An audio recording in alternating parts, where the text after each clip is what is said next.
네, 오늘은 오랜만에 그 FNF 잠정 실적 발표랑 몇 가지 이슈들이 최근에 나와가지고 그 팔로업 하는 영상 한번 찍어보도록 하겠습니다. 주가가 굉장히 많이 빠지고 있는데, 물론 실망스러워요. 물론 실망스러운데, 그렇다고 너무 또 과하게 부정적으로 생각할 그런 것도 경계를 해야 되니까 지금 일어난 일을 찬찬히 한번 제대로 살펴보시죠. 그간 벌어진 일이 이제 디스커버리 라이센스를 취득한 일이 있었고, 그 다음에 FNF 자회사가 3,700억짜리 손해보상 소송을 당하는 일이 발생을 했었어요.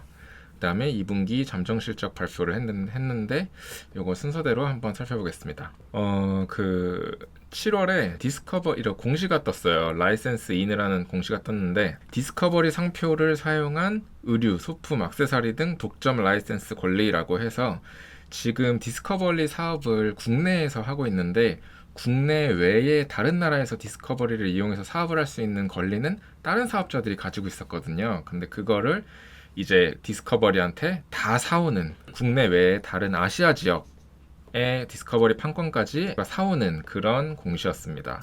근데 그러면 기존에 중국, 일본, 대만, 홍콩에도 비록 FNF가 자체 제작한 의류의 디자인과는 다른 옷일지언정 네. 디스커버리 상표를 달고 있는 옷이 팔리고 있었다는 거죠. 상표랑은 전혀 상관없이 그냥 제3자 사업자가 디스커버리라는 상표를 달고 사업을 하고 있었어요. 근데 이제 FNF가 그걸 다 사온 거죠. 그래서 FNF는 앞으로 MLB에 더해서 디스커버리까지 투트랙으로 이제 해외 진출과 성장을 도모하게 되었다. 이 부분은 하루 막 20 몇 프로 올랐다가 다음날 다 빠지긴 했지만, 긍정적인 건 긍정적으로 봐야 돼요. 이건 되게 긍정적인 일이에요. 보면은 이게 지금 2039년 말까지 15년 정도 권리를 가져온 건데, 취득 금액이 524억 원 정도예요. 그러니까 1년에 이용료를 한 35억씩 낸다고 보면 되는데, 다르게 생각하면 중국, 일본, 동남아 등에서 디스커버리 브랜드로 앞으로 연에 35억 이상만 이익을 내면은 어쨌든 이득인 이벤트고, 그래서 중장기적인 관점에서는 상식적으로 뭔가 호재로 생각을 하는 게 맞는 것 같아요. 어쨌든 이 FNF는 MLB라는 브랜드를 라이센스 인해서 성공적으로 이렇게 전개를 한 경험이 있고 또 능력이 있으니까, 그런 사업 전개 능력을 고려를 해봤을 때 디스커버리도 성공시킬 확률이 높지 않을까 라고 또 한번 볼 수 있죠. 지금 목표는 이거예요. 중국 진출 관련해서 이 디스커버리 브랜드로 25년까지 100개 출점을 목표로 하고 있다고 합니다. 그리고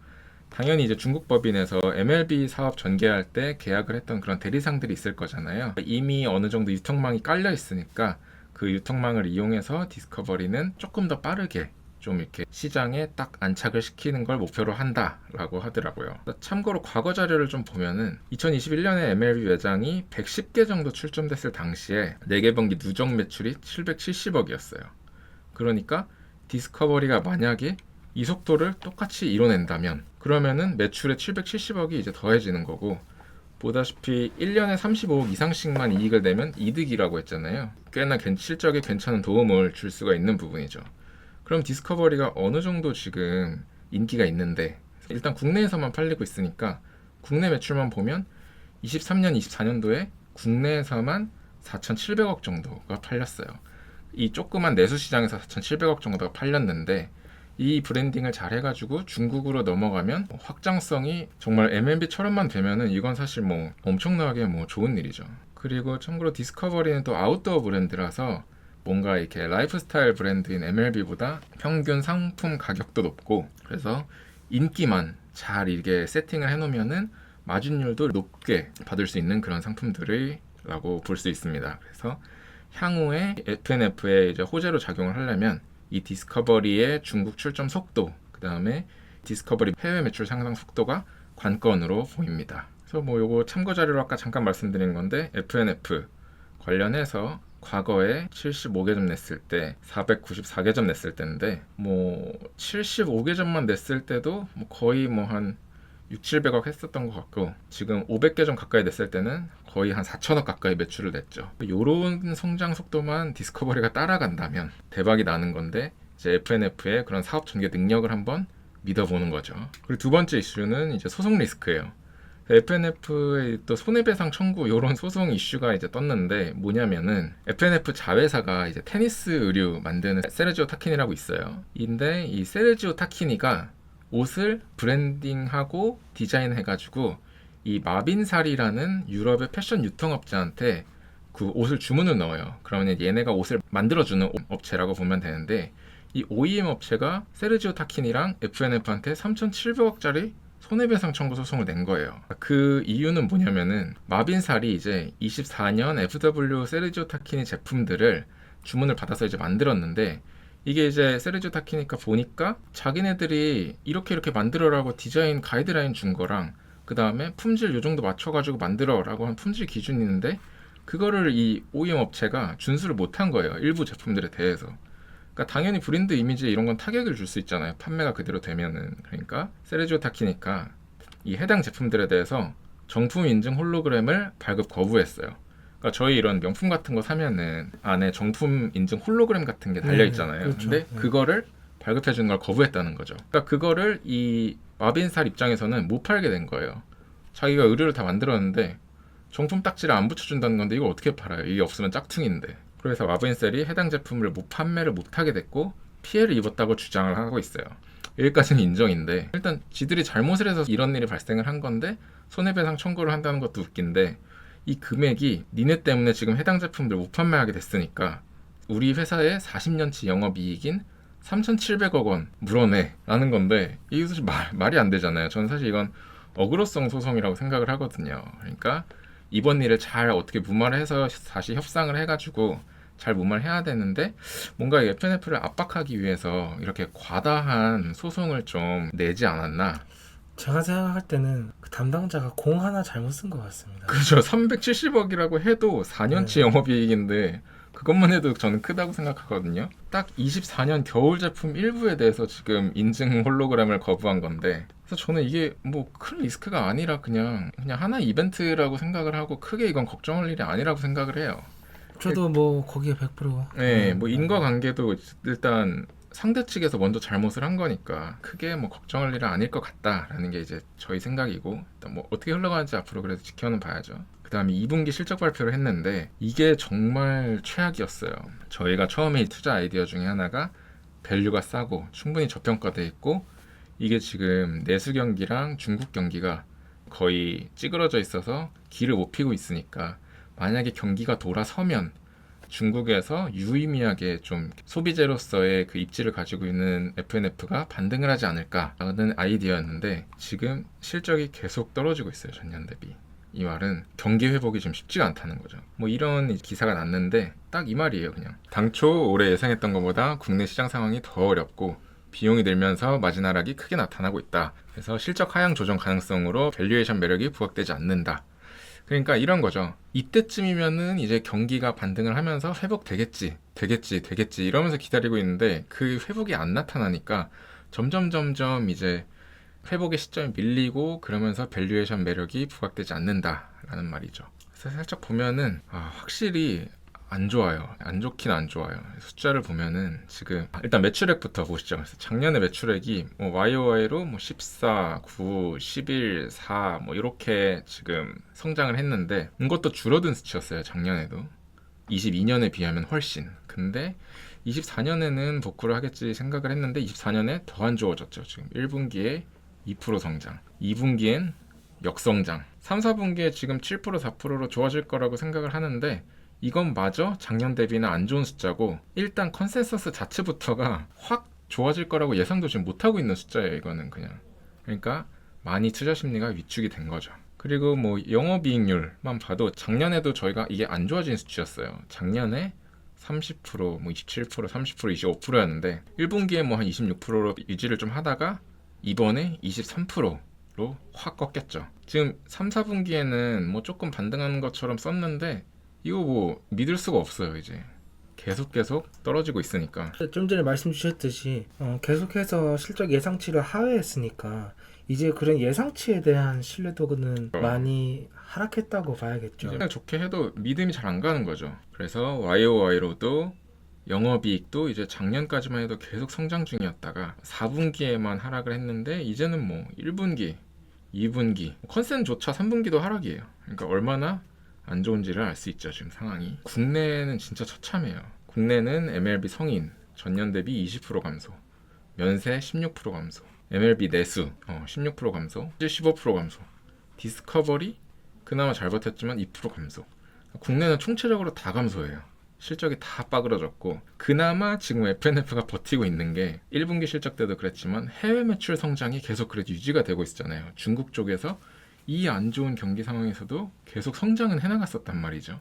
이번에도 MLB는 다행히 홍콩에서는 뭐 좀 감소를 했지만 작은 규모니까 중국에서는 YOY로 유일하게 중국에서 성장을 했어요. 그러니까 제일 큰 시장에서 유일하게 성장을 했다는 거죠. 그나마 이게 위안일 수도 있는데, 다만 이것도 컨센은 15% 성장하는 거였는데 컨센 미달로 성장을 했다는 거죠. 그래서 이것조차 악재로 시장이 좀 받아들였더라고요. 그래서 좀 이건 좀 안타까운 부분이긴 해요. 그래서 지금 상황을 또 총평을 말씀드리면, 악재는 뭐 더 이상 나올 게 없을 정도로 다 나왔어요. 이제 뭐 말 같지도 않은 소송까지 붙어버렸고, 실적은 계속 뭐 안 좋아지고 있는 게 이제 거의 보통 컨센으로 자리 잡힌 것 같으니까, 실적이 좋아지면은 주가가 확 반등을 할 것 같고, 실적이 안 좋으면 그냥 그런 대로 쭉 흘러내릴 수도 있는, 특별히 더 나을 악재라는 게 생각이 안 날 만큼 웬만한 악재는 다 나왔다.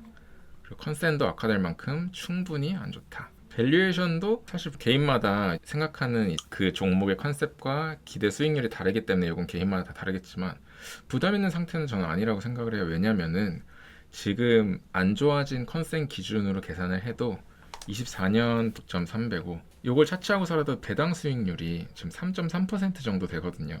얼추 뭐 예금의 배당 수익률 정도는 된다고 생각을 하시면 되고, 저희가 그럼 이제 주가 반등을 예상할 수 있는 그런 포인트들이 글로벌 소비 경기 침체가 과연 언제 풀릴 수 있을까인데, 이거는 진짜 다시 한번 이 주식을 투자하면서 느끼지만, 매크로를 함부로 예측하는 거는 정말 어려운 일이고 힘든 일인 것 같아요. 저희도 뭐 올해는 중국이 조금 반등하겠지, 그리고 1분기 때 그리고 실제로도 지표들이 조금 반등하는 그런 모습들이 보여줬는데, 반짝하고 다시 계속 지표들이 좀 안 좋게 나오고 있거든요. 그러니까 중국도 경기 반등이 쉽지 않아 보이고, 그래서 이 부분은 경기 반등이 언제 될지 좀 매크로 이슈들을 계속 좀 체크해 보면서 각자만의 생각을 좀 시기를 생각을 해보는 필요가 있는 것 같고, 그 다음에 이제 신규로 사업을 확장하는 이 디스커버리 브랜드의 뭐 중국 출점 속도, 매출 향상 속도, 요거에 따라서 이제 주가가 좀 모멘텀을 받을 수 있지 않을까라고 생각을 합니다. 좀 지금 힘든 시간이지만 개인적으로는 뭐 손절을 할 때는 아닌 것 같아요. 물론 신규로 사기에는 되게 애매한 시점이긴 한 것 같은데, 이 정도면 그냥 또 기다리면서 좀 버텨볼만 하지 않을까라고 저는 생각을 하고 있습니다. 여기서 이제 하나씩 얘기를 하면, 악재는 뭐 나올 게 없다, 뭐 그렇다 치고, 일단 아까 서두에 그 디스커버리 판권 계약했던 거, 그게 그날 20몇 프로 올랐다가 그 다음날 바로 다 거의 다 반납했었죠. 저는 그 기사의 내용이 중립적이라고 봤어요. 좋은 기사도 아니고 나쁜 기사도 아니고, 그래도 회사가 뭔가를 해보겠다는 거니까 뭐 좋은 쪽으로 굳이 방향을 놓고 보자면 긍정적이다. 저는 그 정도로 일단 이해를 하고 있고. 그렇죠. 그러니까 저게 지금 뭐 크게 뭐 기대감을 불러일으킬 수는 없죠. 왜냐면은 일단 숫자로 보여줘야 되는 이슈다 보니까. 맞아요. 그리고 밸류에이션도 지금 뭐 포워드 저런 거는 저는 그런 실적에 대한 신뢰도가 있을 때 적용할 수 있다고 봐요. 지금 일단 뭐 포워드 EPS에 대한 신뢰, 아까 저희도 얘기했지만 그게 어떻게 나올지도 모르는 상황이기 때문에 계속 안 좋아지고 있죠. 이렇게 밸류에이션은 믿을 수 없는 거에 대비해서 지금 주가가 몇 배냐, 애초에 이 예상치가 달라질 수 있는 상황이기 때문에 신뢰도는 좀 낮고, 그리고 FNF는 계속 애널리스트들이 바이를 외쳤던 게 도저히 의류업계에서는 나올 수 없는 성장률을 찍어줬기 때문인데, 이제는 못 찍어주고 다른 의류업체들이랑 다를 바 없는 게 아닌가 하는 걱정까지 자아내고 있는 상황이기 때문에 그게 조금 아쉽다 라고 보이네요. 디스커버리 확장 속도는 주시하긴 해야겠지만 지금 일단 하고 있는 것도 잘 안 되는데, 새로 하는 게 잘 되면 좋겠지만 낙관할 수는 없는 상황이다 라고 생각이 되고, 저는 요즘에 의류업계 트렌드를 보면 특히 해외 쪽, 요즘에 그 신발 업계에서 나이키는 완전 이제 추락하고 있고, 뭐 호카나, 맞아, 호카나 오노 이런 게 완전 급부상하고 있잖아요. 나이키도 실적 발표에서 얘네들 때문에 우리 좀 안 좋아요 이렇게 인정을 하고 있는 상황이란 말이죠. 그러니까 이런 에르메스나 이런 진짜 완전 탑티어 그런 의류 관련 그런 게 아닌 이상 혜자가 전혀 없는 산업인 거를 저는 다시 한번 느끼고 있어요. 그냥 트렌드 한번 바뀌면 트렌드가 1년 안에도 얼마든지 바뀔 수 있는 그런 산업이라고 생각해서 맞아요. 그런 게 참 요 FNF한테는 좀 아쉬운 점이라고 생각을 들고 근데 이제 아까 말씀 주셨듯이 여기서 손절을 해야 되냐 사실 손절은 조금 더 타이밍이 빨랐다면 그리고 그쵸. 뭐 최근에 저 디스커버리 판권 계약으로 인해서 주가가 거의 28% 상승했었죠. 저희가 생각하는 기대 이상으로 과하게 오른다고 생각을 했었죠, 당일날. 맞죠. 그래서 요즘에는 잠깐 익절을 하는 게 괜찮다고 저희도 생각을 했었지만 미처 영상으로 남기지 네. 못했죠. 저희도 뭐 그렇게 행동도 못했고. 맞아요. 액션 하지도 못했을 뿐더러 그래서 타이밍을 조금 실기했다는 느낌도 있지만 근데 이왕 실기한 상황에서는 이 정도로 흘러내렸으면 그래도 조금 더 긴 시야에서 들고 가는 것도 뭐 나쁘지만은 않은 선택이라고 저도 생각을 합니다. 두 가지만 더 말씀드리면 일단 저희가 실기한 부분은 글로벌 경기 침체가 곧 반등될 거다. 중국이 경기가 반등될 거다.